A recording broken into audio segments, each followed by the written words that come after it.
Abaixem seus rostos. Vamos orar. Santo Deus, neste momento, os pecadores inclinaram suas cabeças diante de Ti. Eles inclinaram suas cabeças diante de Ti agora, querendo ser salvos. Senhor, oramos para que o Senhor salve os espíritos dessas pessoas. Este mundo já está chegando ao fim. E o tempo da sua segunda vinda está se aproximando.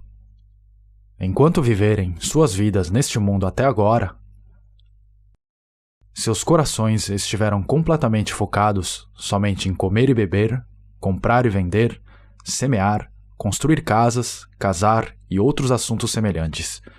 Eles viveram suas vidas na ignorância, sem saber se seus espíritos estavam vivos ou mortos. Mas agora, eles aprenderam pelas palavras da Bíblia que a Bíblia é verdadeira e que seu plano está sendo realizado. E como eles agora inclinaram suas cabeças humildemente diante de Ti, oramos sinceramente que Tu tenhas misericórdia de seus espíritos e que através das palavras da Bíblia que são abertas a eles hoje, eles possam compreender a verdade e serem salvos. Oramos para que o Senhor atraia seus corações para a Sua palavra, para que possam ouvir o que o Senhor está dizendo a eles. Oramos tudo isso em nome do Senhor. Amém. Vamos abrir João, capítulo 1.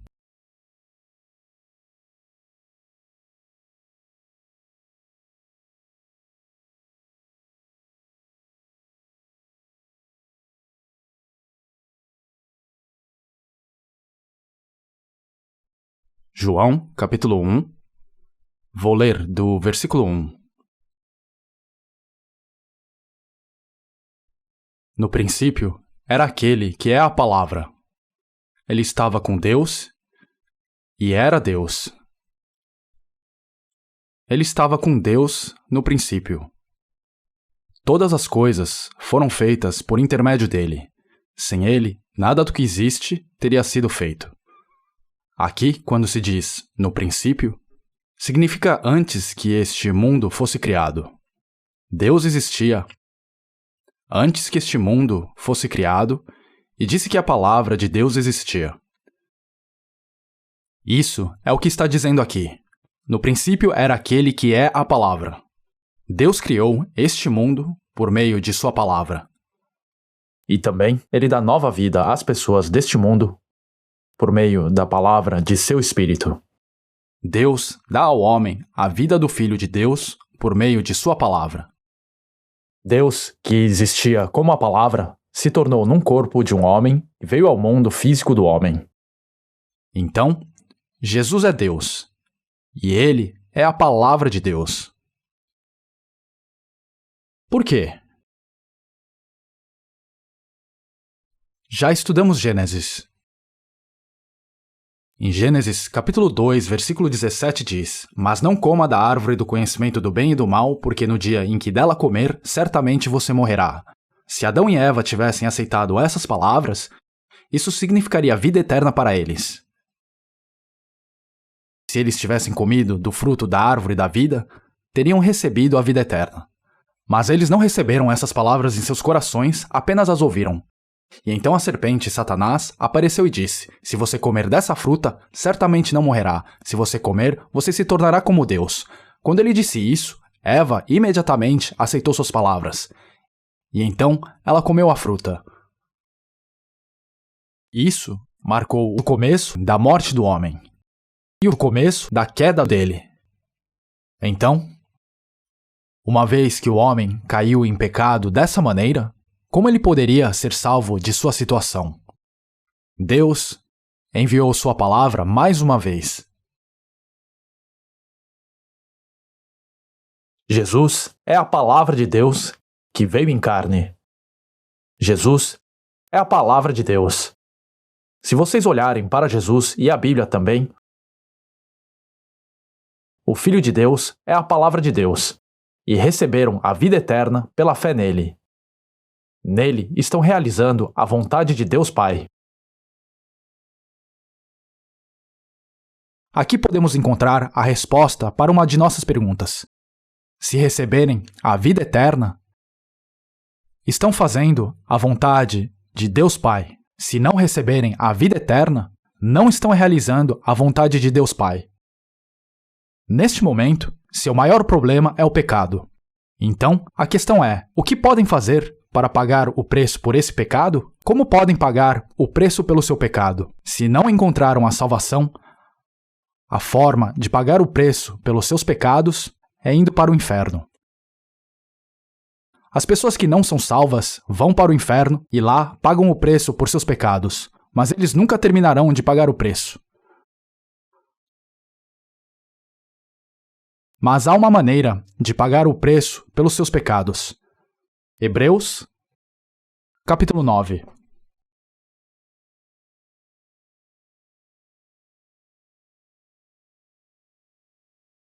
Está no Novo Testamento.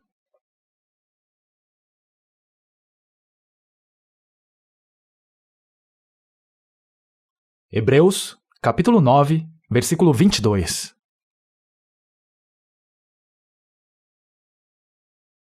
De fato, segundo a lei, quase todas as coisas são purificadas com sangue, e sem derramamento de sangue não há perdão.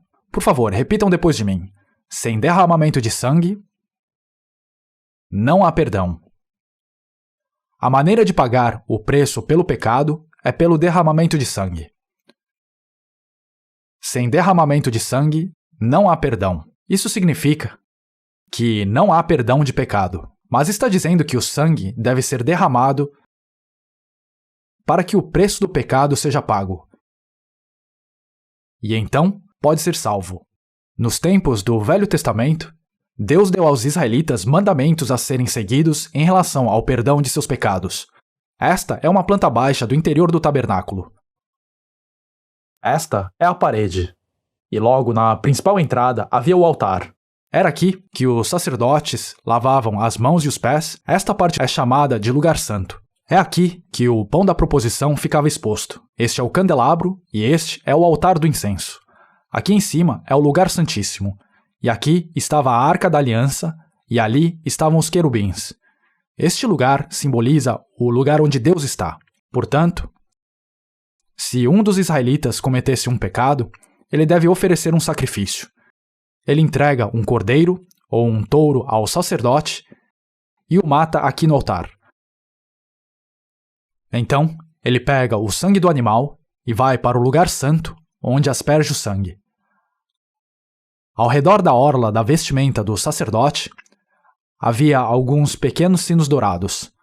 As pessoas do lado de fora esperam ouvindo em completo silêncio, e quando ouvissem o som desses sinos tocando, sabem que o problema de seu pecado está resolvido. Eles sabem que deveriam ter derramado seu próprio sangue por seus pecados, mas porque Deus os ama, ele não exigiu que eles mesmos derramassem o sangue, mas permitiu que o sangue do animal fosse derramado. Eles sabem que, se oferecessem o sangue do animal diante de Deus como preço por seus pecados são perdoados. É por isso que Deus ordenou que eles oferecessem esses sacrifícios. Esta é a lei do sacrifício. Essas eram as partes da lei que regiam os sacrifícios. Em vez do indivíduo ter que derramar seu próprio sangue, Deus permitiu que um animal fosse abatido e o sangue desse animal fosse usado para pagar o preço pelos pecados da pessoa. Mas tudo isso era metafórico. Vamos para o capítulo 10 de Hebreus. Versículo 1. É o próximo capítulo. A lei traz apenas uma sombra dos benefícios que hão de vir, e não a sua realidade. Por isso, ela nunca consegue, mediante os mesmos sacrifícios repetidos ano após ano, aperfeiçoar os que se aproximam para adorar. Isso é uma sombra. Esta não é a coisa real, não é a realidade. É um prenúncio, uma metáfora, uma sombra do trabalho de acabar com o pecado. Vejam o versículo 4. Por favor, repitam depois de mim. Pois é impossível que o sangue de touros e bodes tire pecados. Aqui diz que o sangue dos animais não pode tirar os pecados do homem. Como o sangue derramado pelos animais poderia resolver os problemas dos pecados que o homem comete? Mas então, olhem para o versículo 5.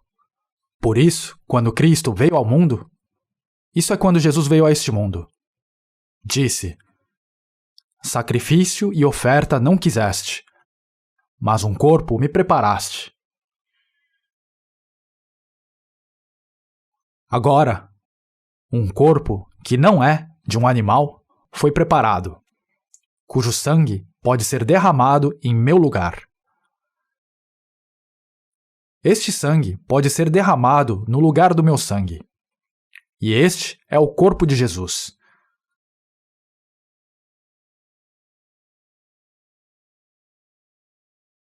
O sangue deve ser derramado para a remissão dos pecados. Abater um animal e oferecer seu sangue diante de Deus era apenas uma espécie de metáfora. Era uma metáfora, não uma coisa real. E assim, para que o preço pelos meus pecados seja pago, Deus preparou um corpo para derramar o sangue. E esse corpo é Jesus. Vamos para o capítulo 1 de João, versículo 29. Ao ler esses versículos da Bíblia, poderão resolver o problema em seu coração com apenas um desses versículos. Tudo que precisa é crer apenas num único versículo. Então, aqueles que recebem a palavra de Deus se tornam deuses. Essas palavras da Bíblia resolvem o problema do seu pecado ou não? Esta é a questão. Versículo 29. João, capítulo 1, versículo 29. No dia seguinte, João viu Jesus aproximando-se e disse: por favor, repitam depois de mim. Vejam, é o Cordeiro de Deus, que tira o pecado do mundo. Veja o que diz sobre Jesus aqui. Por que Jesus é o Cordeiro de Deus? O sacrifício oferecido pelos sacerdotes, quando eles matavam um animal aqui no altar e ofereciam seu sangue diante de Deus, profetizava Jesus, que veio como Cordeiro de Deus para levar sobre si o pecado do mundo e pagar o preço por esses pecados ao derramar seu sangue.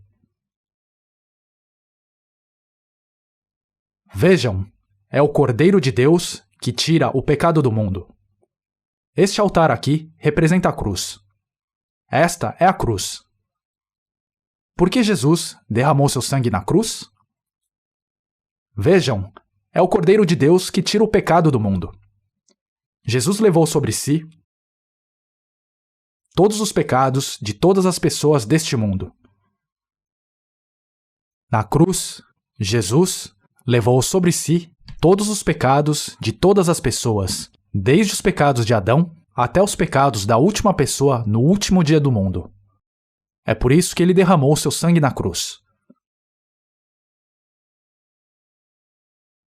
O que isso significa? Dessa forma, ele estava pagando o preço pelos seus pecados e pelos meus. Ele pagou o preço do pecado em nosso lugar. Vamos abrir agora 2 de Coríntios, capítulo 5.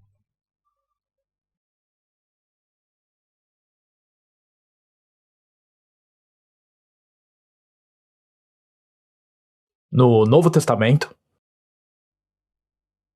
capítulo 5.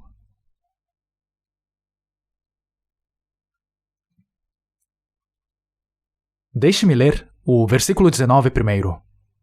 Ou seja, que Deus em Cristo estava reconciliando consigo o mundo.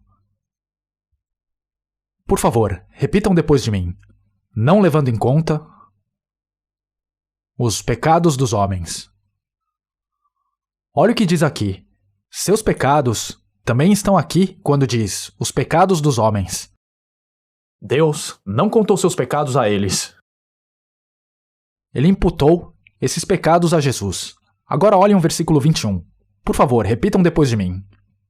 Deus tornou pecado por nós aquele que não tinha pecado, para que nele nos tornássemos justiça de Deus. Vejam isso. Jesus não conhecia o pecado. Se Jesus tivesse cometido algum pecado ou conhecido algum pecado, ele não estaria qualificado para carregar nossos pecados. Por quê? Porque ele teria que lidar com seu próprio pecado. Então, como ele poderia lidar com o meu pecado? Suponha que 2 homens roubaram algo e ambos foram presos. Ambos cometeram o mesmo crime. Mas suponha que um deles tivesse um coração particularmente bondoso e dissesse ao policial que os prendeu: nós 2 fomos presos por roubo, mas pagarei também pelo crime desse homem. Então, o que diria o policial? Seu malandro, você cometeu seu próprio crime, não é? Se você cometeu um crime, você tem que pagar a sua própria pena. Uma pessoa com seus próprios pecados não pode pagar pelos pecados de outra pessoa. Portanto, não há ninguém neste mundo, não importa quem seja, que possa pagar o preço do pecado por qualquer outra pessoa. Mas Jesus não tinha nenhum pecado. E assim, Deus tornou pecado por nós aquele que não tinha pecado. Jesus se tornou uma massa de pecado em nosso lugar. Por quê? Jesus derramou seu sangue para pagar o preço por nossos pecados. Vamos agora para o Evangelho de Mateus, capítulo 20.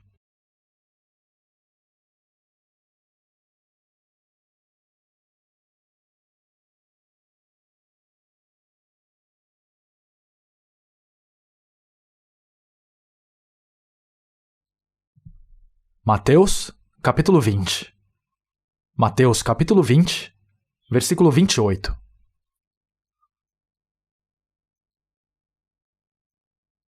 Versículo 28. Como o Filho do Homem, que não veio para ser servido, mas para servir e dar a sua vida em resgate de muitos.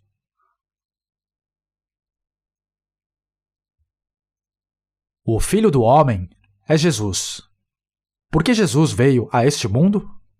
Ele não veio para ser servido, mas para servir aos pecadores que estavam destinados à destruição. Jesus deu a sua vida em resgate por muitos. Ele veio para pagar o preço em troca da vida. Ele veio para salvar o homem. Por que Jesus veio a este mundo? Ele veio para dar sua vida em resgate por muitos. Isto é o que diz. E assim, se não fosse por este método que Jesus providenciou, não haveria como pagar o preço pelos nossos pecados. Não haveria como pagar o preço pelos nossos pecados. Agora vejam Mateus, capítulo 26. Versículo 27. Capítulo 26, versículo 27. Em seguida, tomou o cálice, deu graças e o ofereceu aos discípulos, dizendo: bebam dele todos vocês. Isto é o meu sangue da aliança, que é derramado em favor de muitos para perdão de pecados. Na última ceia, primeiro, Jesus partiu o pão. Depois, pegou o cálice de vinho e passou para os discípulos, dizendo que bebessem dele. E ao fazer isso, ele disse: este é o meu sangue que derramei por vocês. Este é o sangue da aliança. A aliança é uma promessa. Ele disse que este era o sangue que continha a promessa do perdão dos pecados. Isto é o que Jesus disse. Jesus disse que o sangue que derramou na cruz foi para o perdão dos pecados de muitos. Então, quando ele disse sangue da aliança, o que isso significava? Uma promessa é uma espécie de contrato. O Velho Testamento é a promessa que Deus deu ao homem por meio da lei. Mas o homem não pode ser salvo pela promessa da lei. O Novo Testamento significa a nova promessa, e essa nova promessa é a promessa de perdão por meio do sangue de Jesus. Essa é a nova promessa. Então, quando compramos ou vendemos uma casa, os documentos são escritos, não é? Todos os documentos são preparados. Qual é o último detalhe? Seu selo pessoal, certo?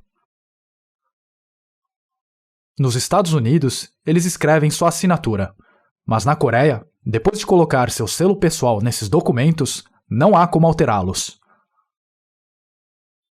Aqui, quando se trata do sangue de Jesus, esta promessa foi dada unilateralmente, é unidirecional.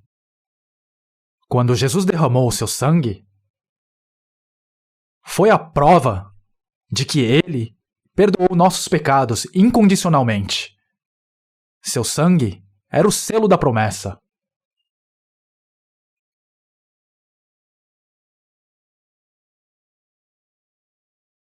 Já 2000 anos atrás,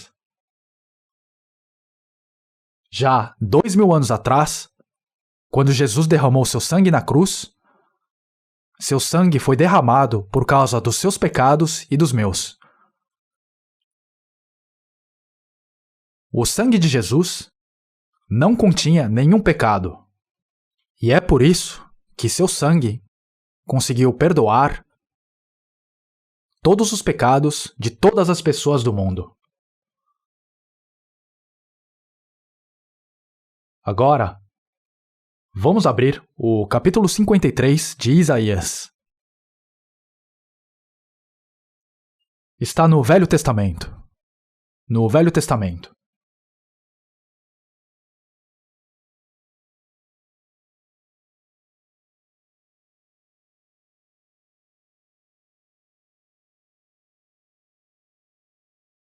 Versículo 5. Versículo 5. Isaías, capítulo 53, versículo 5. Por favor, repitam depois de mim. Mas ele foi traspassado por causa das nossas transgressões. Foi esmagado por causa de nossas iniquidades. O castigo que nos trouxe paz estava sobre ele, e pelas suas feridas fomos curados. Ele, aqui, se refere a Jesus. Ele foi traspassado por causa das nossas transgressões. As transgressões são os pecados que cometemos por meio de nossas ações. Ele foi traspassado por causa das nossas transgressões. Foi esmagado. Quando ele morreu, seu lado foi perfurado por uma lança. Ele também foi traspassado pelos pregos e pelos espinhos da coroa em sua cabeça. É disso que está falando quando diz que ele foi esmagado. Foi esmagado por causa das nossas iniquidades. O castigo que nos trouxe paz estava sobre ele, e pelas suas feridas fomos curados. Isso quer dizer que a doença de nossos espíritos, que se chama pecado, foi curada. Essas palavras não resolvem o problema do seu pecado? Por favor, repitam isso novamente depois de mim. Mas ele foi traspassado por causa das nossas transgressões. Foi esmagado por causa de nossas iniquidades. Isso mesmo, não é? Deem uma olhada aqui, agora. Enquanto ouvem tudo isso, talvez estejam pensando: se Jesus derramasse seu sangue e morresse agora bem na minha frente, eu entenderia que isso foi por causa do meu pecado pessoal. Mas eu não estava vivo há 2000 anos. Então, como meus pecados poderiam ter sido perdoados? Quando lemos a Bíblia, precisamos ler a Bíblia do ponto de vista de Deus. O que isso significa? Deus está além do tempo e do espaço. Deixe-me dar um exemplo. Suponha que isso seja um inseto. Se esse inseto for andar até aqui, vai demorar muito. Para um bicho andar daqui até aqui levaria muito tempo. Mas eu consigo ver esses dois lugares ao mesmo tempo. Eu vejo tudo de uma vez. Eu vejo o começo e o fim ao mesmo tempo. Se este é Deus, ele pode ver este começo e este fim ao mesmo tempo. Já que Deus é eterno. Uma vez que Deus está além do tempo e do espaço. Ele vê tudo isso de uma vez. Então, quando Jesus derramou seu sangue há 2000 anos, se considerarmos aqui como sendo o tempo da tribulação e estamos vivendo neste tempo, Deus sabia de antemão que haveria uma pessoa vivendo, por exemplo, em Seul, 2000 anos após a crucificação de Jesus, que cometeria todos esses diferentes pecados. Os pecados que vocês estão cometendo no curso de sua vida agora já apareceram diante de Deus há 2000 anos. E então, quando Jesus morreu na cruz, apenas uma vez há 2000 anos, ele levou todos os pecados do mundo.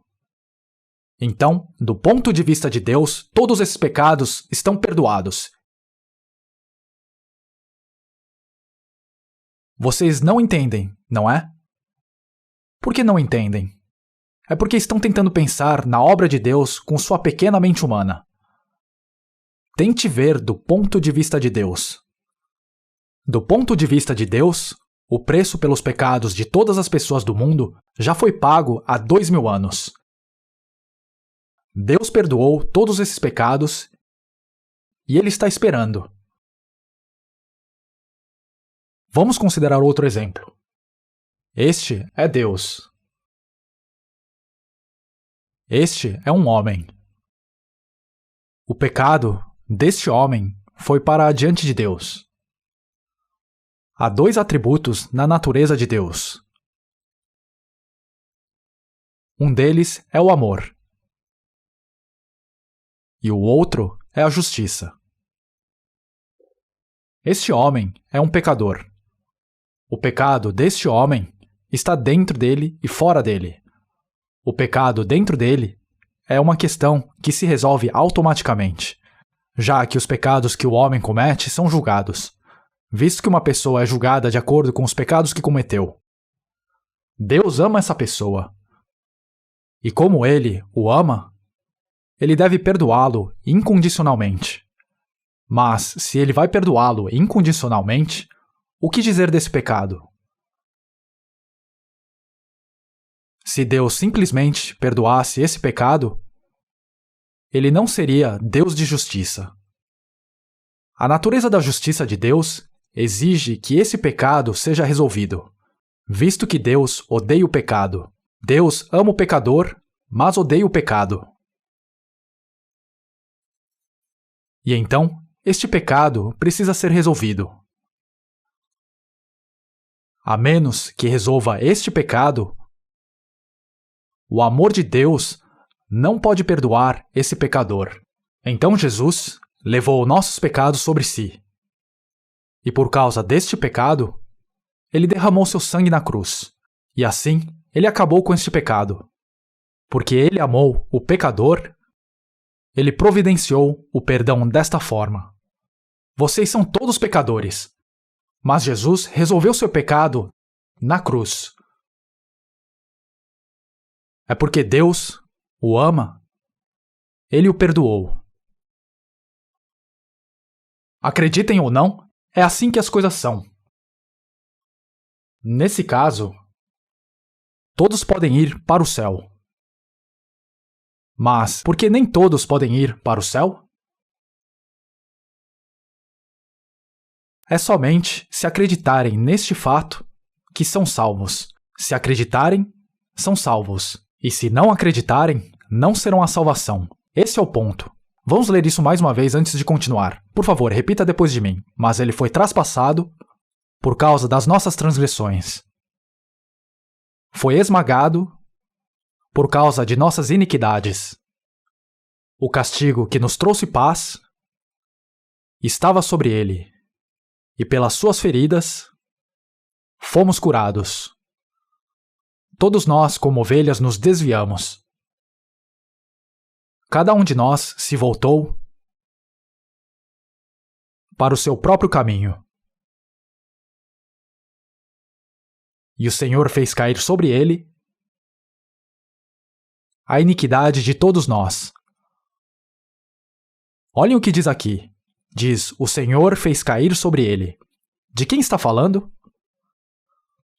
O Senhor fez cair sobre ele a iniquidade de nós todos. Se o peso do meu pecado caísse sobre mim, eu teria que ir para o inferno. Mas Deus não deixou esse assunto comigo. Ele colocou esse fardo sobre Jesus.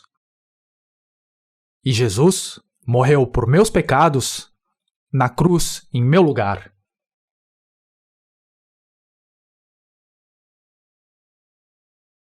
Vamos para a 1 de Pedro, capítulo 3.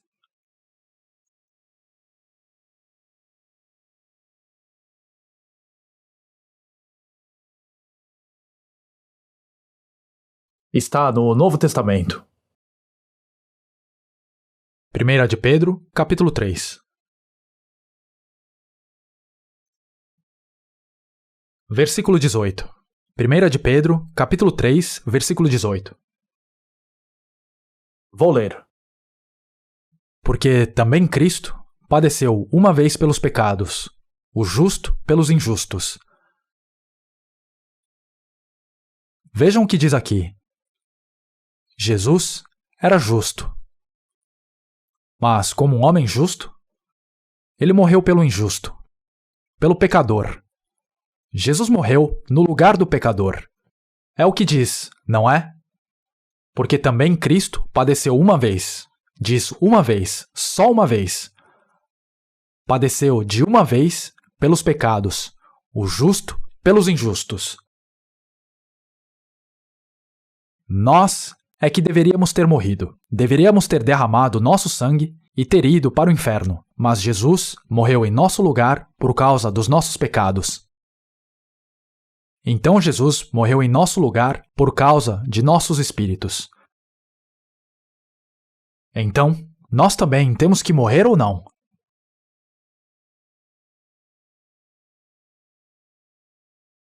Não sei. Não sei o que devo fazer. Claro que nossa carne morrerá, mas então a Bíblia fala sobre no lago que arde com fogo e enxofre, o que é a segunda morte. Em vez de nós, Jesus morreu a morte que leva ao inferno. Então não há morte para nós que leve ao inferno, se apenas crermos. Vamos para o capítulo 9 de Hebreus, versículo 12. Hebreus, capítulo 9, versículo 12.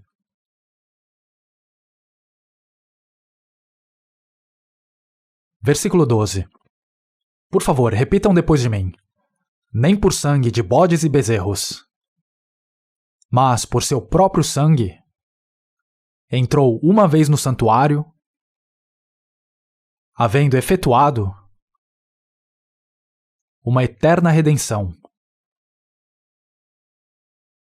Olhem o que diz aqui. Nos tempos do Velho Testamento, Deus disse aos israelitas para abater um bode ou um bezerro. Isso foi uma espécie de prenúncio. Mas aqui diz, nem por sangue de bodes e bezerros, mas por seu próprio sangue. De quem está falando? Jesus, com seu próprio sangue, obteve redenção eterna.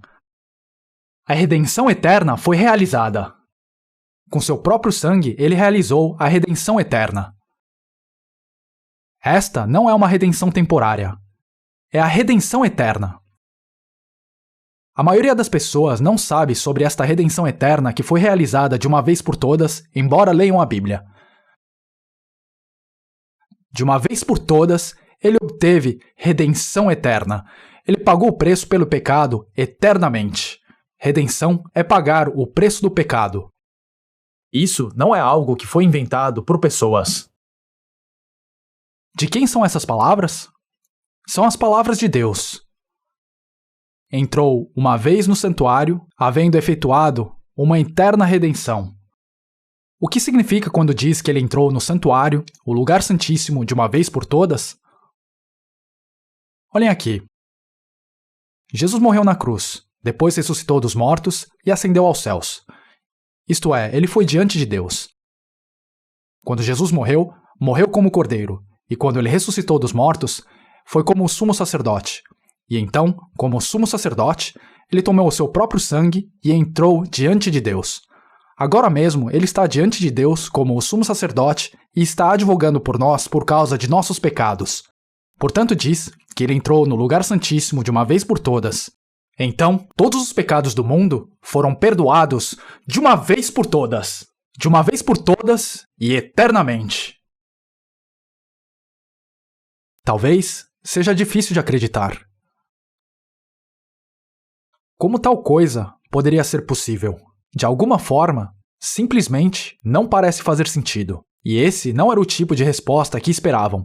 Então simplesmente não conseguem acreditar. Existem até doutores em teologia que não conseguem acreditar nisso. No passado, eu trabalhava numa companhia de transmissão de rádio. A Far East Broadcasting Company foi fundada por uma organização missionária americana originalmente para espalhar o evangelho em países que fazem parte do bloco comunista. Eles transmitiram seus programas em vários idiomas diferentes. Gerenciei o programa evangélico, que era transmitido em coreano, porque era o direto. Naquela época, preguei um sermão semelhante a este. Expliquei que o sangue de Jesus realizou a redenção eterna de uma vez por todas. Mas um dia, alguém que ouviu esse sermão veio registrar uma queixa contra mim. O presidente do conselho dessa emissora era coreano. O diretor da emissora era um missionário americano chamado Pence, Sr. Pence. E ele era um pastor. Então, o presidente do conselho foi até o reverendo Pence para reclamar de mim. Aquele pastor Kwon é um herege. Você tem que demiti-lo. Por quê? Por que você diz isso? Em seu sermão, ele disse que fomos perdoados de uma vez por todas. Isso é heresia. E você, Dr. Kang? Como você acredita? Era um doutorado em teologia e disse: ela deve se arrepender neste ano e no próximo ano, arrepender-se e depois arrepender-se mais uma vez pouco antes de morrer. E se ele fizer isso, seus pecados serão completamente perdoados e ele será salvo. Quando o reverendo Pence ouviu isso, ele pensou por um momento e então disse: sério? Mas acredito da mesma forma que o pastor Kwon. Essa é a resposta que ele deu. Quando o presidente do conselho ouviu isso, seus olhos arregalaram e disse: eu fui enganado. E ele imediatamente entregou sua carta de demissão e saiu. Era desta forma que os coreanos acreditavam. Os americanos não acreditavam desta forma. Vamos supor que fosse necessário se arrepender repetidamente assim. A maneira como as pessoas se arrependem é indo para uma reunião de avivamento. Então, imagine que um homem vai à reunião e recebe muita graça, chora muito, se arrepende de todos os seus pecados. Se uma pessoa chora bastante, ela se sente aliviada em seu coração e todo o estresse que se acumulou dentro dela desaparece. Agora, ele pensa que Deus o perdoou e começa a cantar hinos. Mas que hino ele está cantando? Todos os meus pecados passados agora estão perdoados. Seus pecados do passado foram perdoados. Nesse caso, meus pecados futuros não são perdoados. Isso é o que significa.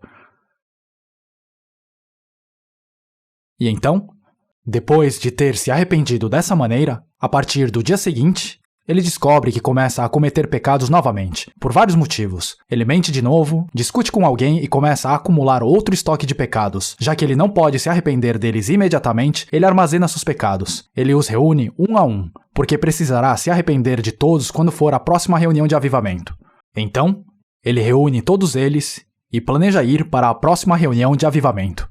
Ele está esperando ansiosamente o dia de chegar. Ele faz todos os preparativos necessários para comparecer para que tudo corra bem enquanto ele está fora. Mas no dia anterior, algo dá errado com seu carro e ele sofre um acidente e morre. Vocês acham que essa pessoa terá sido salva ou não? Hã? Não foi salva. Não foi salva. Sabem por quê? É porque o problema do pecado tem que ser completamente resolvido para que uma pessoa seja salva. Se o último centavo dos pecados ainda permanecer, a pessoa não é salva. Mas aquele homem ainda tinha pecados em seu coração, não tinha? Ele se arrependeu dos pecados do passado e foi perdoado por eles. Mas ainda tinha os pecados que cometeria no futuro, não é? E então ele não foi salvo.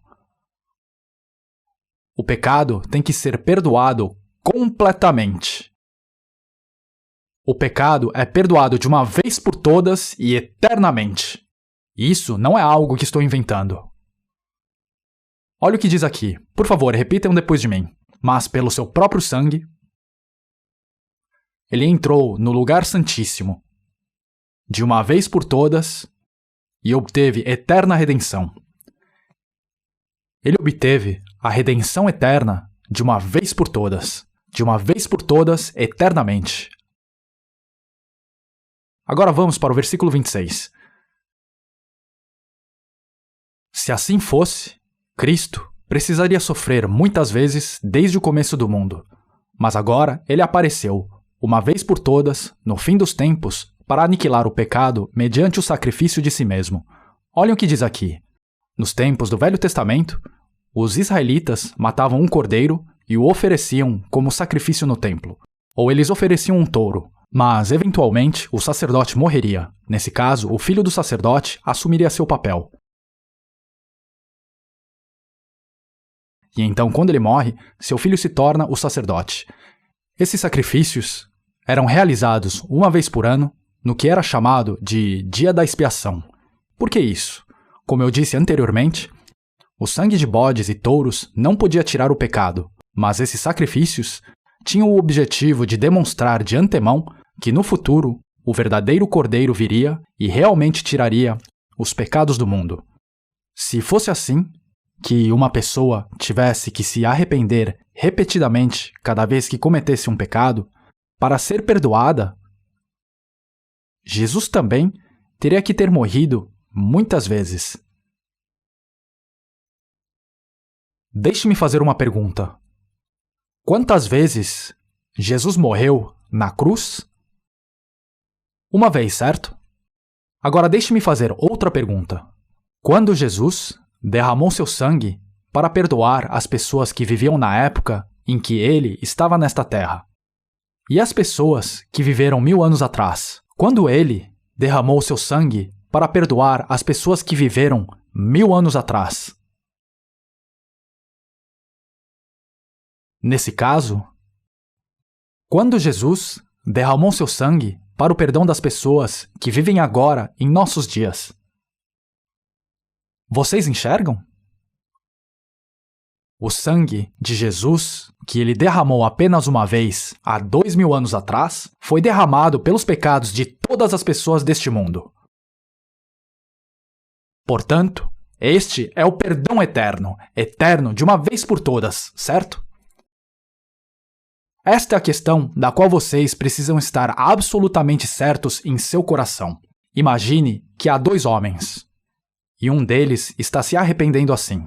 Ele está prestes a morrer e diz: Oh, querido Senhor Deus, creio que perdoarás os meus pecados.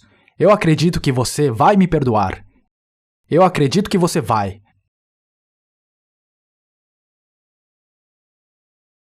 Se uma pessoa acaba no céu ou no inferno, é uma questão de tempo verbal.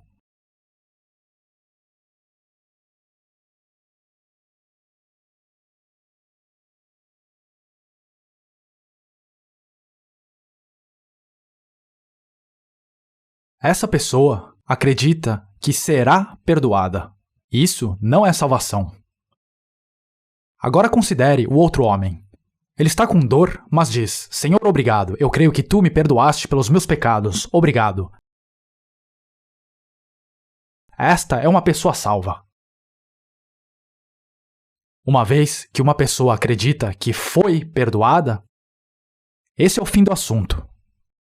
Acreditar que Deus vai te perdoar é uma questão para o futuro. Você será perdoado pelo sangue de Jesus no futuro ou já foi perdoado? Se uma pessoa vai para o céu ou para o inferno, é uma simples questão de tempos verbais. A crença no perdão futuro leva a pessoa ao inferno, mas a crença no perdão passado a leva ao céu. Agora vejam o versículo 26.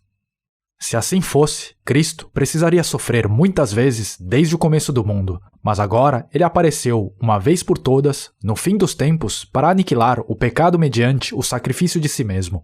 Para os hebreus, o fim dos tempos começou com a vinda de Jesus. Ele apareceu uma vez por todas para se sacrificar, uma vez por todas. Agora olhem o versículo 27.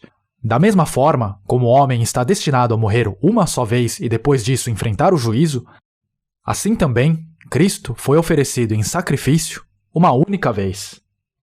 Ele foi oferecido uma única vez. Cristo foi oferecido em sacrifício uma única vez para tirar os pecados de muitos e aparecerá segunda vez não para tirar o pecado, mas para trazer salvação aos que o aguardam. Vejam o que diz aqui. A salvação da qual está falando no final é a salvação da carne. Aparecerá segunda vez não para tirar o pecado, mas para trazer salvação aos que o aguardam. Precisamos esperar ansiosamente pelo Senhor, separados do pecado. Se apenas disser, o que vou fazer sobre meu pecado? Senhor, por favor, perdoe-me. E então Jesus vier, tudo será em vão. Vejam o que diz aqui. Aparecerá segunda vez, não para tirar o pecado, mas para trazer salvação aos que o aguardam. Devem ficar esperando, afastados do pecado, pela vinda do Senhor. Agora vejam o capítulo 10, versículo 10. Hebreus capítulo 10, versículo 10. Por favor, repitam depois de mim. Pelo cumprimento dessa vontade, fomos santificados por meio do sacrifício do corpo de Jesus Cristo, oferecido uma vez por todas. Diz que seremos santificados ou que fomos santificados? Fomos justificados pela oferta do corpo de Jesus Cristo uma vez por todas. O que significa quando diz que fomos santificados? Significa que nossos pecados foram perdoados. Essa é a maneira de ser santificado. Não devemos ser enganados sobre a maneira pela qual somos santificados. Qual é a maneira pela qual somos santificados? Pela oferta do corpo de Jesus Cristo uma vez por todas. É assim que somos santificados. Nós nos tornamos santificados quando cremos nisso. É assim que somos santificados. Vamos para João, capítulo 8.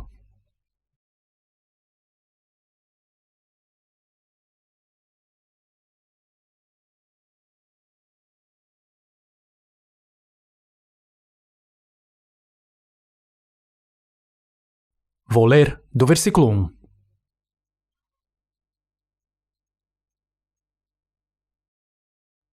Versículo 1.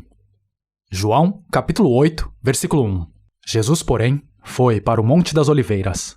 Ao amanhecer, ele apareceu novamente no templo, onde todo o povo se reuniu ao seu redor, e ele se assentou para ensiná-lo. Os mestres da lei e os fariseus trouxeram-lhe uma mulher surpreendida em adultério. Fizeram-na ficar em pé diante de todos e disseram a Jesus: Mestre, esta mulher foi surpreendida em ato de adultério. Na lei, Moisés nos ordena apedrejar tais mulheres. E o Senhor, que diz? Eles estavam usando esta pergunta como armadilha a fim de terem uma base para acusá-lo. Mas Jesus inclinou-se e começou a escrever no chão com o dedo. Visto que continuavam a interrogá-lo, ele se levantou e lhes disse: Se algum de vocês estiver sem pecado, seja o primeiro a atirar pedra nela.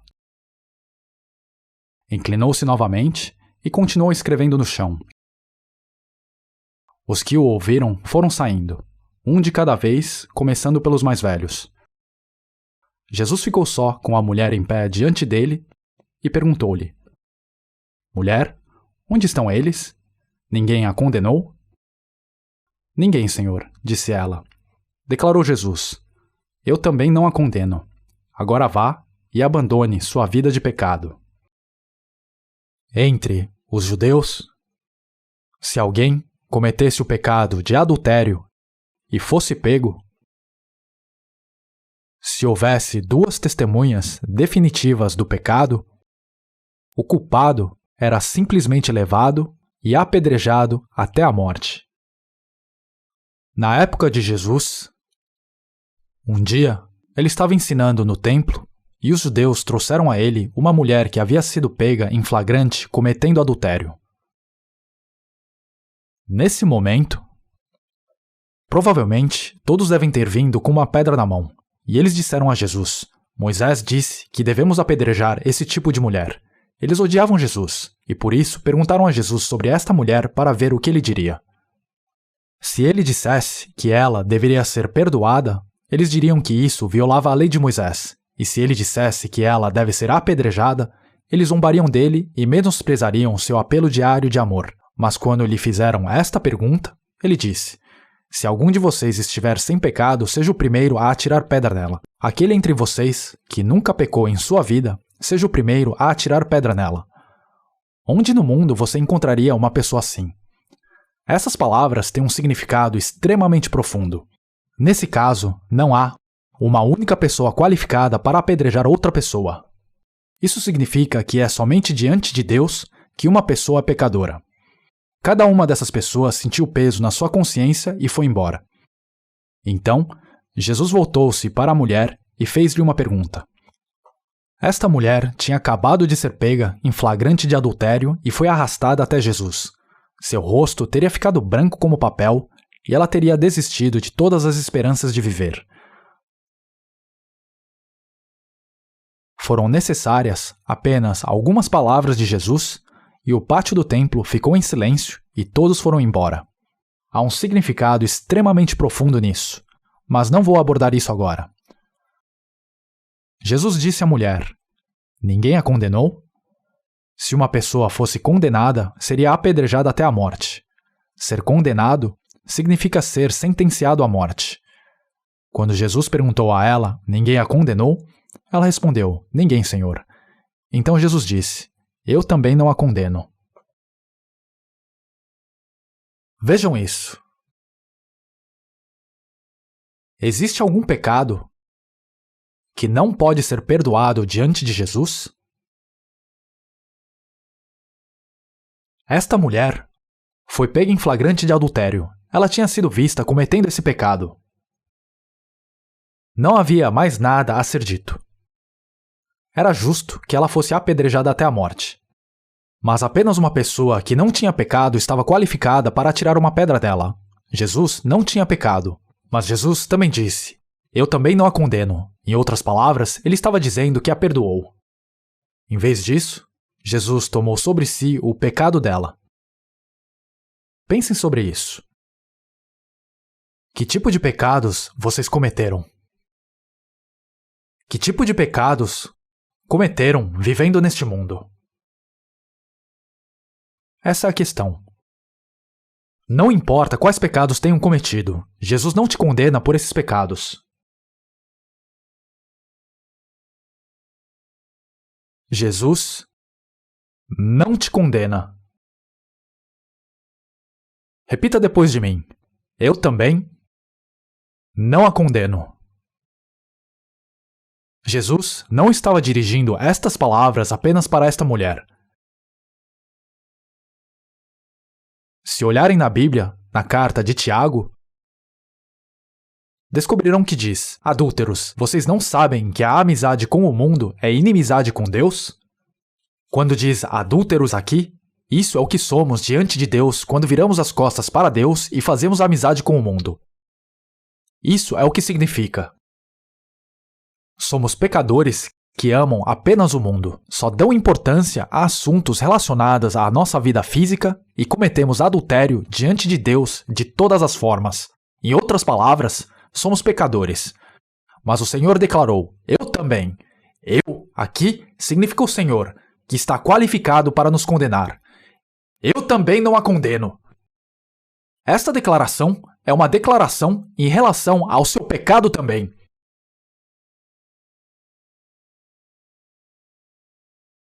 Agora, vamos para o capítulo 15 de Lucas.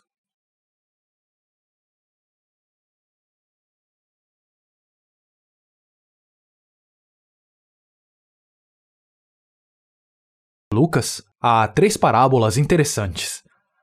A terceira parábola é a história de um pai que procurava seu filho perdido. Essas parábolas estão registradas aqui. Vamos ler a terceira dessas parábolas, a história do pai que procurava seu filho. Versículo 11. Jesus continuou: um homem tinha 2 filhos. O mais novo disse ao seu pai: Pai, quero a minha parte da herança. Assim, ele repartiu sua propriedade entre eles. Não muito tempo depois, o filho mais novo reuniu tudo o que tinha e foi para uma região distante. E lá, desperdiçou os seus bens, vivendo irresponsavelmente. Depois de ter gasto tudo, houve uma grande fome em toda aquela região e ele começou a passar necessidade. Por isso, foi empregar-se com um dos cidadãos daquela região, que o mandou para o campo a fim de cuidar de porcos. Ele desejava encher o estômago com as vagens de alfarrobeira que os porcos comiam, mas ninguém lhe dava nada. Vamos ler até aqui e considerar esta parte da história primeiro. Nesta parábola, há um pai e seus 2 filhos. O pai é uma metáfora para Deus. Há 2 filhos. Do ponto de vista histórico, um desses filhos representa os judeus. Os judeus são representados pelo filho mais velho. E então, o filho mais novo representa os gentios. Mas aqui, ele representa os pecadores. Em outras palavras, ele representa aqueles pecadores que não acreditam em Deus e se afastaram dele. Ele também representa aqueles que acreditam em Deus, mas não são salvos. Estes são representados pelo filho mais novo. Ele é o filho pródigo. Este filho mais novo começou a atormentar seu pai. Por favor, não pode dar a minha parte da herança? Poderia dar agora o que virá para mim mais tarde? Ele atormentou seu pai desta forma. E então, o seu pai cedeu e entregou a ele. Dividiu toda a sua riqueza. Este pai era extremamente rico. Aí esse filho mais novo vendeu tudo que recebeu do pai, pegou o dinheiro e saiu de casa. E diz que ele fez todos os tipos de coisas. Ele usou toda a sua herança. E virou um mendigo. E assim, como estava com fome e sem dinheiro para comprar comida, foi a uma casa daquela região e se tornou um criador de porcos. Ele cuidava de porcos. O que tudo isso significa? Até agora, vocês foram criadores de porcos.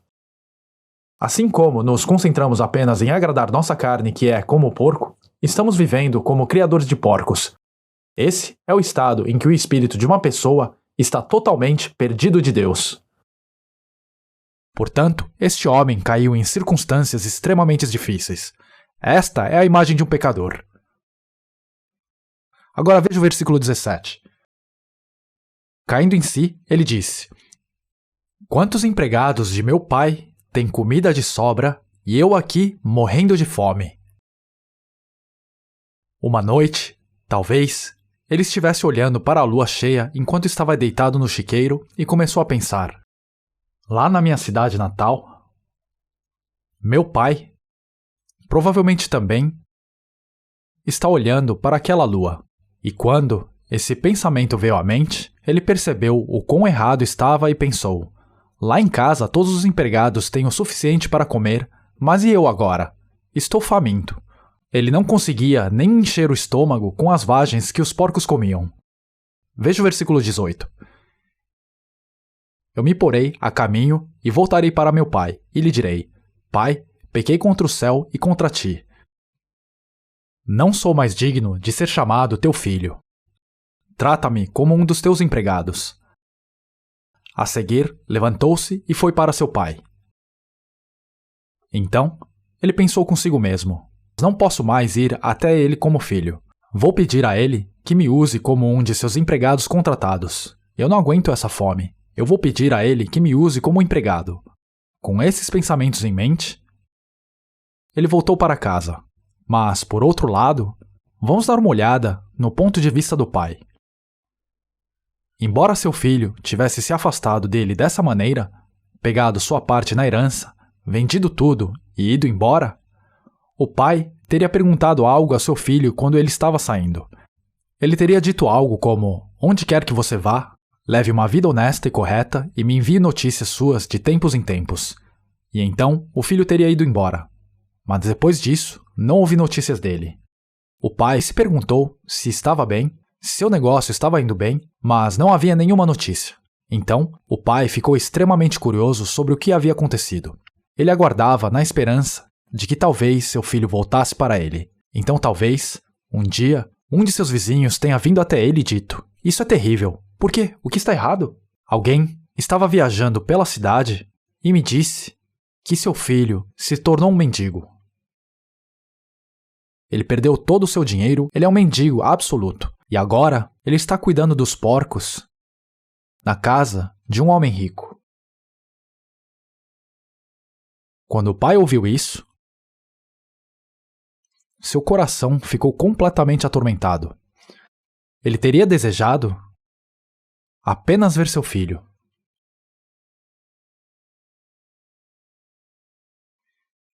Então, ele saía todos os dias até o portão principal de sua casa e ficava sentado, olhando para longe, esperando o filho chegar. Se alguém aparecesse no horizonte, ele teria olhado com atenção para ver se era seu filho. Mas não, era apenas um transeunte. Então, outra pessoa aparecia e, novamente, não era seu filho. É assim que o pai estaria esperando. O pai era um homem muito rico.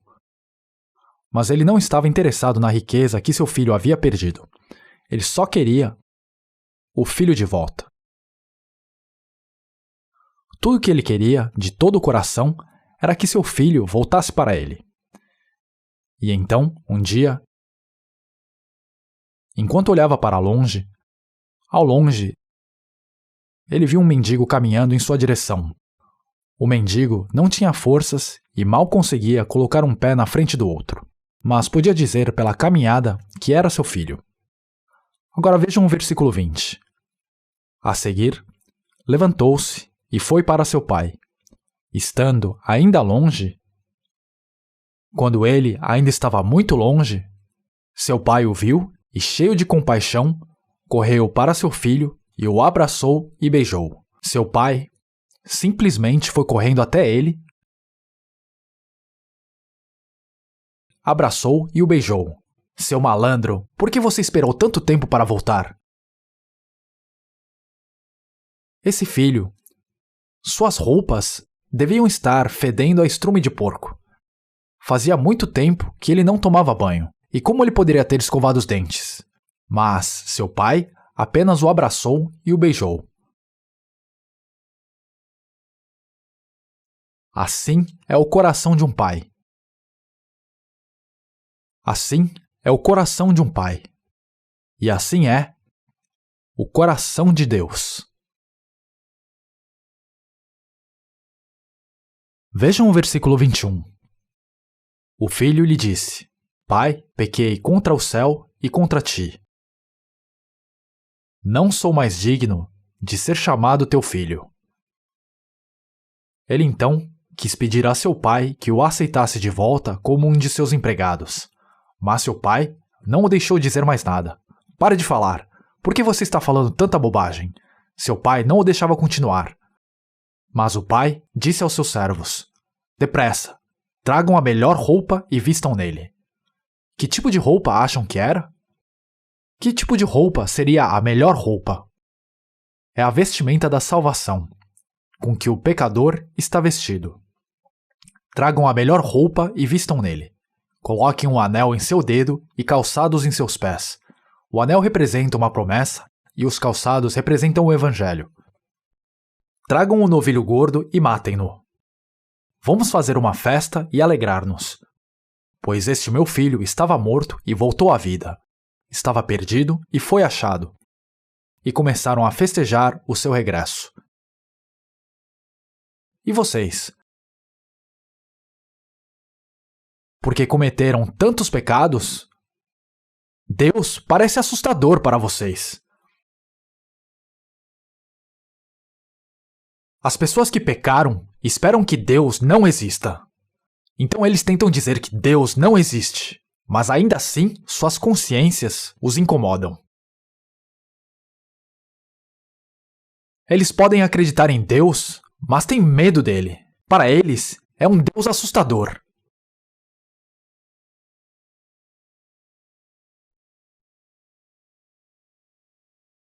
Mas, assim como este filho mais novo não sabia o quanto amor seu pai tinha por ele, quanto amor seu pai tinha, os pecadores também não sabem quanto amor Deus Pai tem por pecadores. A maneira como o pecador imagina Deus é completamente diferente da maneira como Deus vê o pecador. É completamente diferente. Deus odeia o pecado, ele não odeia o pecador.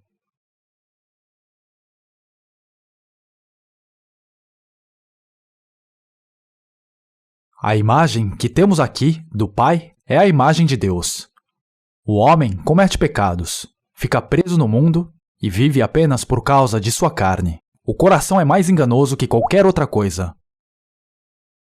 Mas mesmo que um pecador seja tão imundo, perverso e fétido, Deus o ama tanto que está pronto para recebê-los de braços abertos e beijá-lo. Como esse amor é expresso? Foi quando Jesus veio a este mundo. Ele veio em busca de pecadores.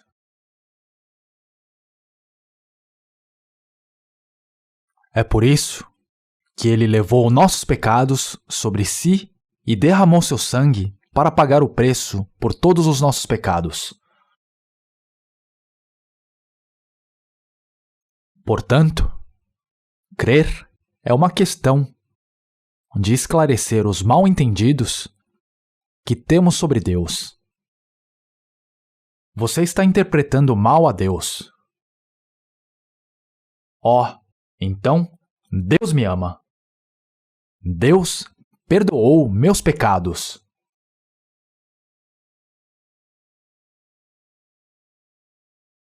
Deixe-me fazer uma pergunta. Foi porque seu filho veio e pediu perdão com lágrimas escorrendo pelo rosto que o pai perdoou? Ele o perdoou porque chorou? Ou o filho já foi perdoado antes de vir ao pai e pedir-lhe que o perdoasse? Qual é a resposta? Vocês veem? Mesmo antes do pai ver seu filho, antes de ver seu filho voltar, assim que o filho partiu, o pai estava pensando em seu filho. Quando o pai ouviu o boato de que seu filho havia gastado toda a sua herança, ele não era o homem de se preocupar com o dinheiro. O pai estava preocupado com o filho. Ele simplesmente queria que o seu filho voltasse para ele com ou sem herança.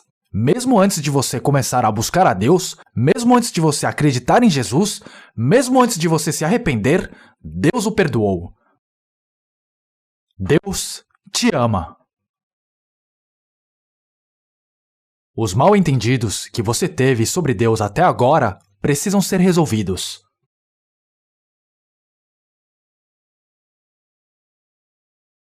Aqui, o pai que procurava seu filho é Deus.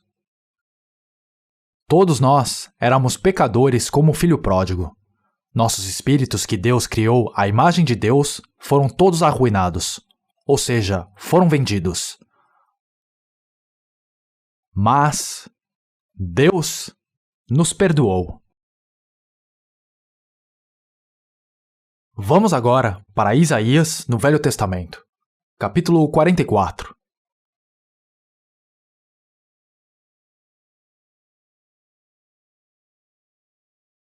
Isaías, capítulo 44,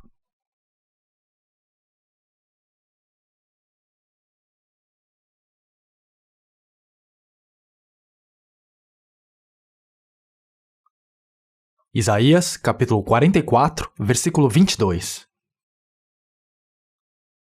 Versículo 22. Por favor, repitam depois de mim. Como se fossem uma nuvem, varri para longe suas ofensas. Como se fosse a neblina da manhã, os seus pecados. Volte para mim, pois eu o resgatei. Se olharem aqui, significa que seus pecados se acumularam entre vocês e Deus como uma nuvem espessa. Digamos que este é Deus, e este é um homem. Ele é um pecador. Os pecados que este homem cometeu estão diante de Deus, e são tantos que são como uma nuvem espessa. Na verdade, mesmo que o homem não perceba, ele comete um número tremendo de pecados contra Deus. Mesmo em apenas um dia, uma pessoa pode mentir, pode ficar com raiva, e quando coloca todos esses pecados juntos, há tantos deles que eles se acumulam como uma nuvem espessa. Mas o que Deus disse sobre isso? Como se fossem uma nuvem, varri para longe suas ofensas. Como se fossem a neblina da manhã, os seus pecados. Volte para mim, pois eu o resgatei. Hoje em dia, as pessoas que acreditam em Jesus geralmente pensam que, se arrependerem, serão perdoadas. Eles pensam que o arrependimento é uma questão de chorar e lamentar seus pecados e implorar a Deus que os perdoe. É verdade que isso também pode ser uma forma de arrependimento. Mas isso é apenas cerca de 1% do que se trata. Não é isso que significa arrependimento. Arrependimento é uma questão de uma pessoa que deu as costas a Deus, voltando-se completamente e ficando diante de Deus. Então aqui diz: volte para mim, volte para mim. Volte para mim significa arrepender-se. Volte para mim. Mas quando Deus diz aqui, volte para mim, isso significa que Ele perdoará nossos pecados quando voltarmos para Ele? Ou significa que Ele já perdoou nossos pecados e, portanto, está dizendo para voltarmos para Ele? Vejam isso. Este pecador aqui quer voltar para Deus. Ele quer ir para Deus, e então ele volta. Mas, quando ele tenta voltar para Deus, ele descobre que seu pecado bloqueia completamente o caminho e ele não pode chegar. Ele não pode chegar a Deus. Ele tem todo esse pecado, então como ele pode chegar a Deus? Então agora, quando as pessoas choram e se lamentam por causa de seus pecados e pedem perdão a Deus, isso significa que elas querem voltar para Deus. É um sinal de que querem voltar para Deus, mas isso não significa que eles voltaram para Deus. Mas quando Deus olhar para este homem, ele pode dizer: há um homem chamado Kwon lá, e ele quer voltar para mim, mas ele não pode vir por causa de seus pecados. Então Deus enviou Jesus a este mundo, e Jesus carregou todos os pecados e morreu na cruz. E, portanto, todos esses pecados foram varridos. Todos eles foram varridos.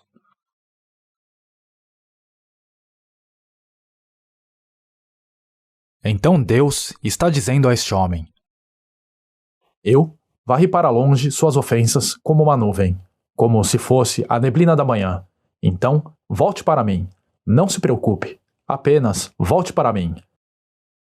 E assim, quando percebe que seus pecados foram perdoados, fica grato a Deus. Isso é arrependimento.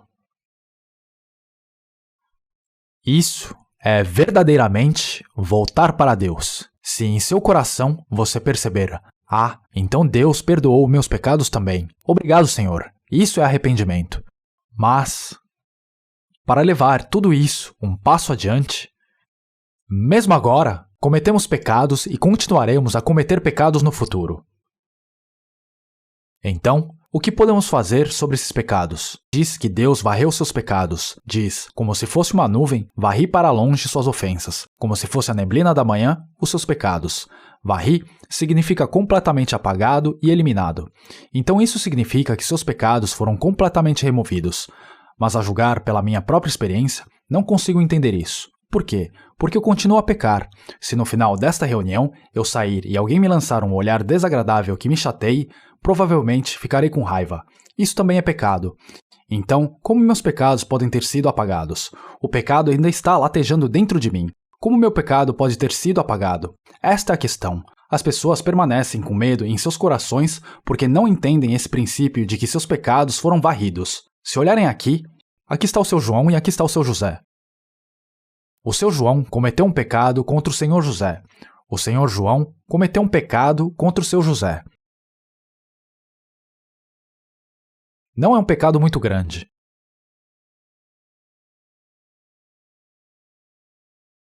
E aqui temos o seu Carlos. Um dia, o seu João vai até o seu Carlos e diz algumas coisas ruins sobre o seu José.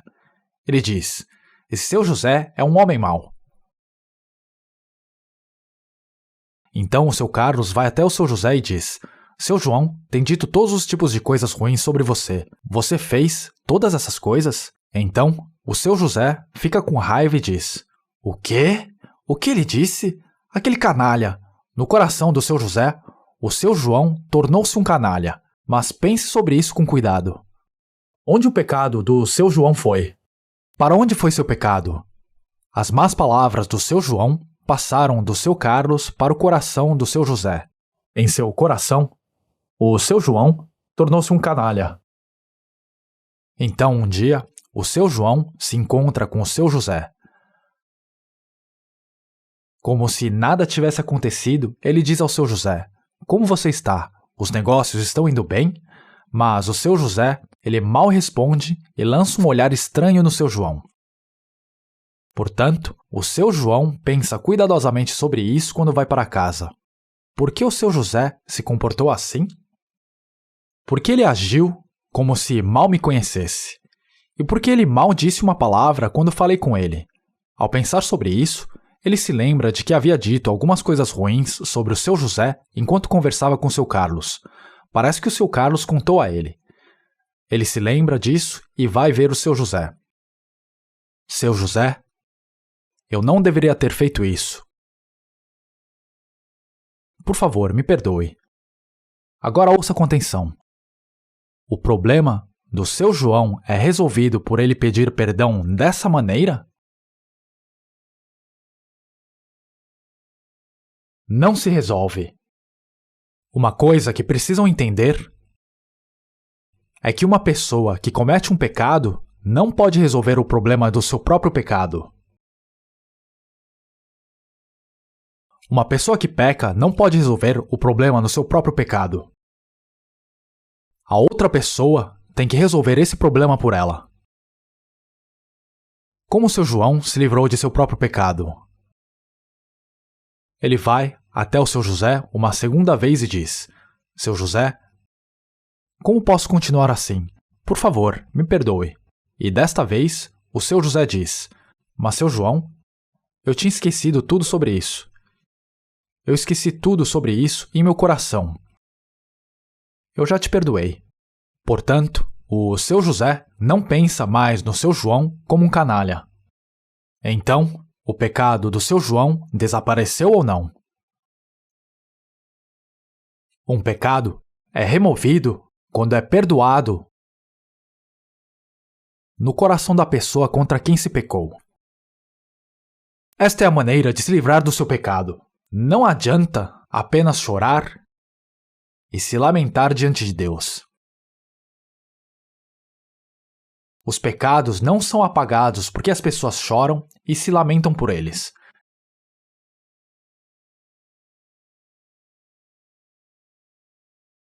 Se Deus perdoou você por seus pecados em seu coração, seus pecados desapareceram. Mas vocês ainda têm uma natureza pecaminosa dentro de vocês, e essa natureza pecaminosa permanecerá com vocês até o dia da sua morte.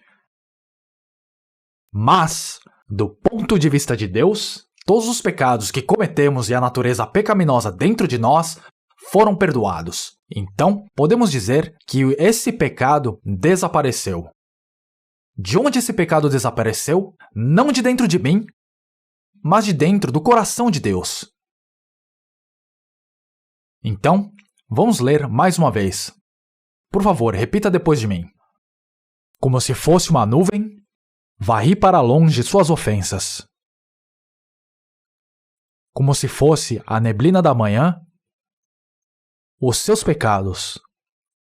Volte para mim, pois eu o resgatei. Vejam o que diz aqui. Olhem para estas palavras da Bíblia. Estas são as palavras de Deus. Deus ainda está guardando seus pecados em seu coração? Ou o problema dos seus pecados foi completamente resolvido no coração de Deus? O problema dos seus pecados foi completamente resolvido no coração de Deus ou ele ainda guarda rancor contra vocês? Portanto, o problema do pecado é resolvido por meio da palavra de Deus. É assim que somos salvos pela palavra de Deus. É por meio da palavra de Deus que vocês são salvos e uma vez que passam a crer em sua palavra em seus corações, seus problemas chegam ao fim. Vamos para Isaías, capítulo 1. Isaías, capítulo 1.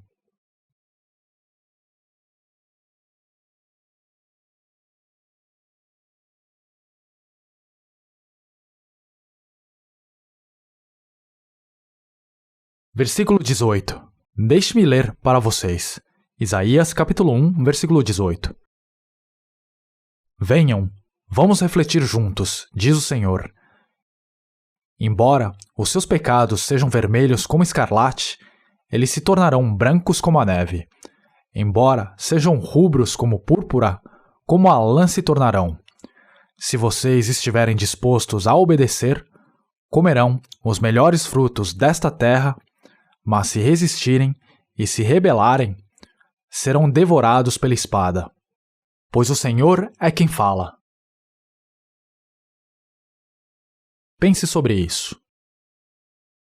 Agora estão obedecendo à palavra de Deus ou recusando-a?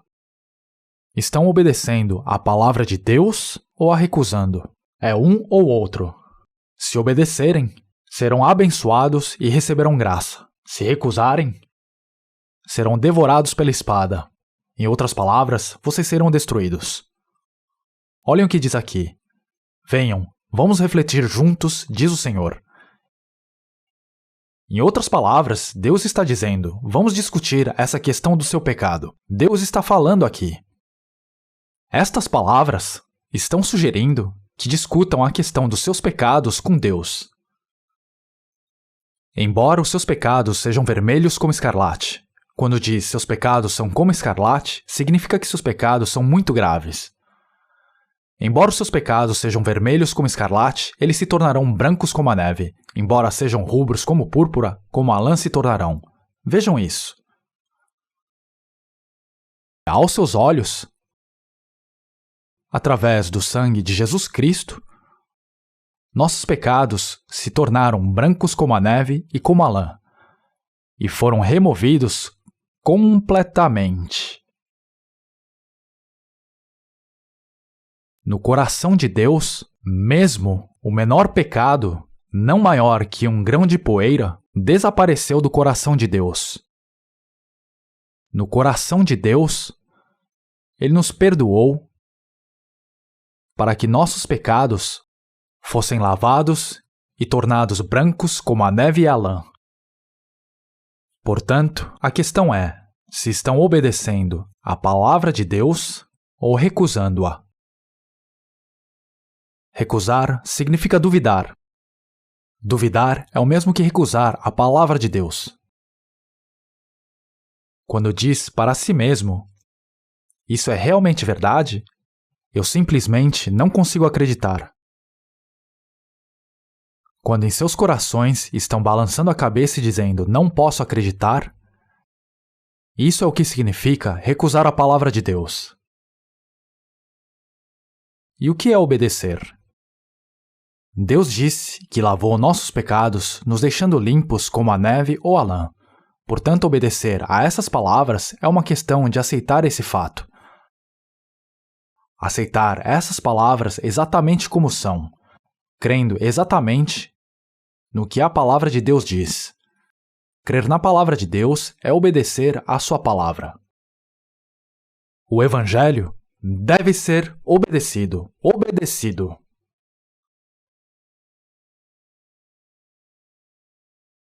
A palavra de Deus deve ser obedecida.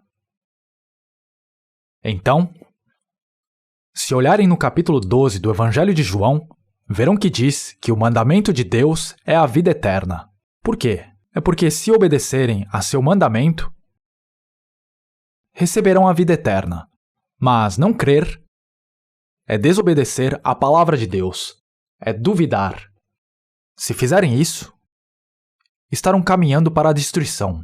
Este é um assunto extremamente importante. Agora vamos para o capítulo 38 de Isaías.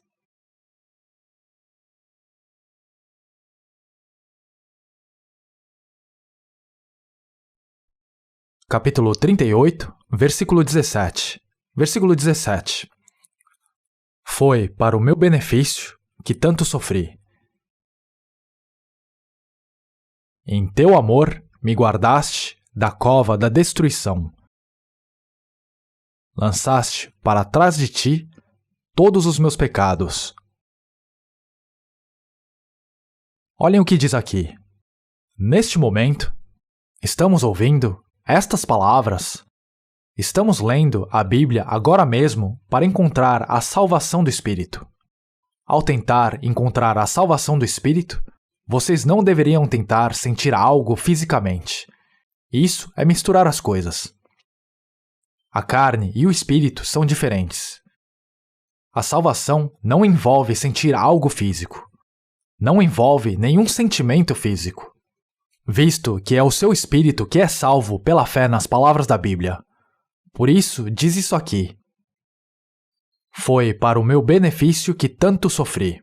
Esse sofrimento é o sofrimento vivido na consciência. Quando uma pessoa experimenta esse sofrimento em sua consciência por causa de seu pecado, é para que ela encontre a paz. Provavelmente, haverá algumas pessoas que experimentaram esse tipo de tormento na consciência, mas agora encontraram paz em seus corações aqui hoje. Em teu amor me guardaste da cova da destruição. O espírito foi libertado da destruição. É o espírito que foi libertado da cova da destruição. A carne ainda não foi salva. É o espírito que foi libertado. Quando uma pessoa acredita nas palavras de Deus que dizem que ela foi perdoada e o problema de seu pecado é assim resolvido em sua consciência, isso é a salvação do espírito. É quando o problema do pecado é resolvido na consciência. Por quê? É porque o pecado foi apagado pelo sangue de Jesus. Agora repitam depois de mim. Lançaste para trás de ti todos os meus pecados. Agora olhem para isto.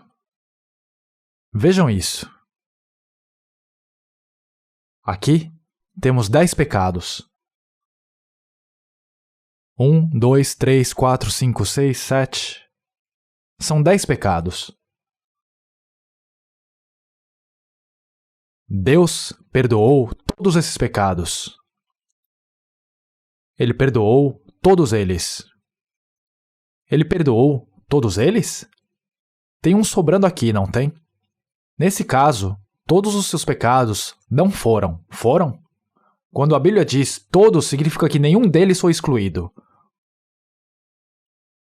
Por favor, repitam depois de mim.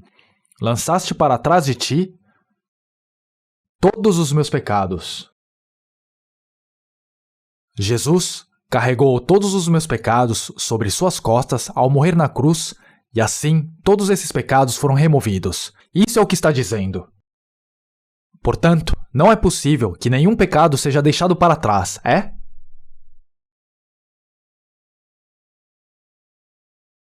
Vamos agora para a carta aos Romanos, no Novo Testamento. Romanos capítulo 5.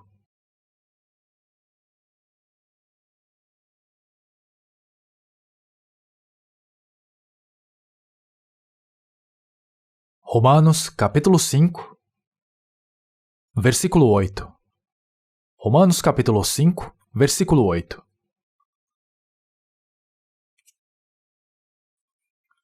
Por favor, repitam depois de mim. Mas Deus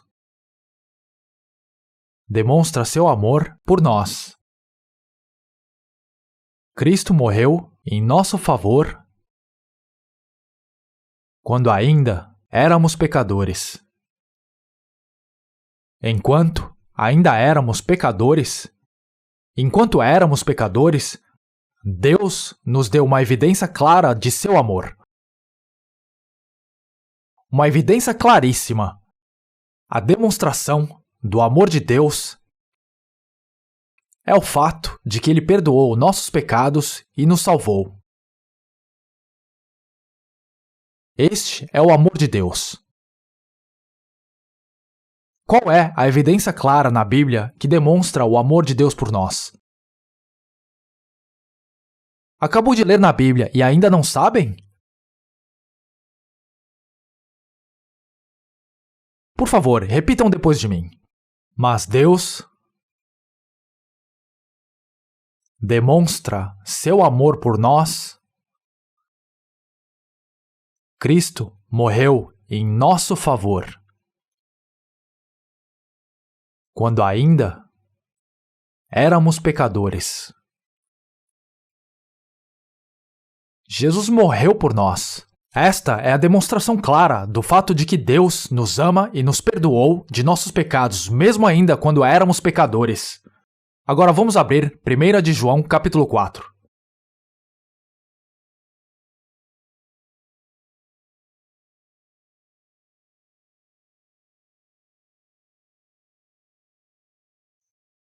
Primeira de João, capítulo 4. Isso está no Novo Testamento.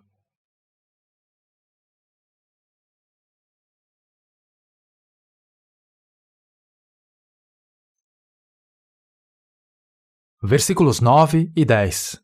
1 de João, capítulo 4, versículos 9 e 10. Foi assim que Deus manifestou o seu amor entre nós. Enviou o seu Filho unigênito ao mundo para que pudéssemos viver por meio dele.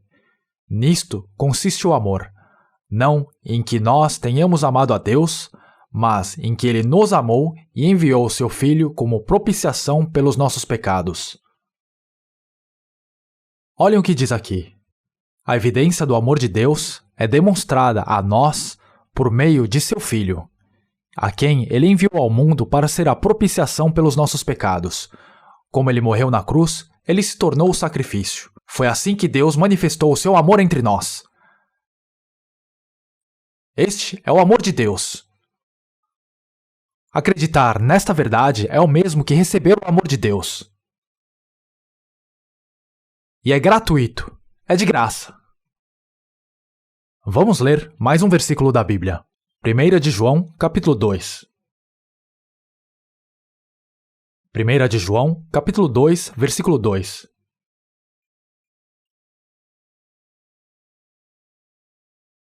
Por favor, repita depois de mim. Ele é a propiciação pelos nossos pecados, e não somente pelos nossos, mas também pelos pecados de todo o mundo. Ele aqui é Jesus. Jesus é a propiciação, ou oferta de paz, pelos nossos pecados. Estávamos em inimizade com Deus por causa dos nossos pecados. Mas, se olharem aqui, diz, e não somente pelos nossos pecados, mas também pelos pecados de todo o mundo. Vejam isso. Quando diz nosso, isso está se referindo às pessoas salvas. Mas Jesus morreu não apenas pelos pecados daqueles que são salvos, mas também pelos pecados do mundo inteiro. Portanto, isso também inclui todas as pessoas que não estão presentes aqui hoje, aqueles em suas famílias que ainda não acreditam, as pessoas nas ruas agora, viajando aqui e ali, as pessoas bebendo nos bares.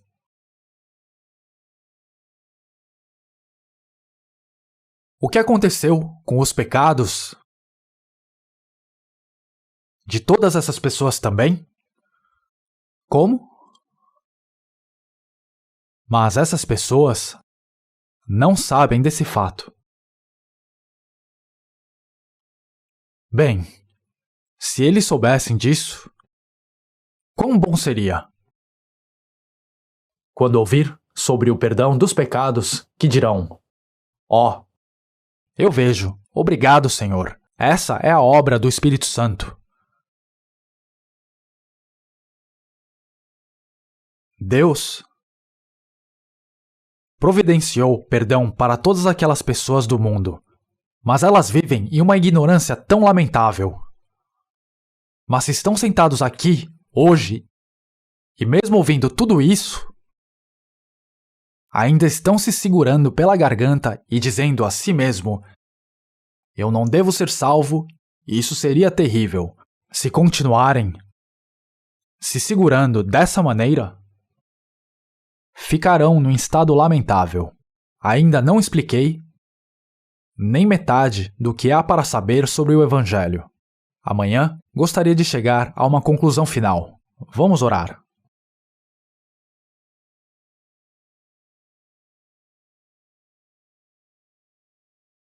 Amado Pai e Deus, nós te agradecemos de todo o coração. Como o filho pródigo, caminhávamos pelo caminho do pecado. Amávamos o mundo e éramos amigos do mundo. Como a mulher adúltera, nós amamos o mundo e viramos as costas para ti, Pai. É assim que estávamos vivendo nossas vidas. Mas mesmo antes de nos voltarmos para o Senhor, antes de nos arrependermos, o Senhor já me amou e nos amou por muito tempo.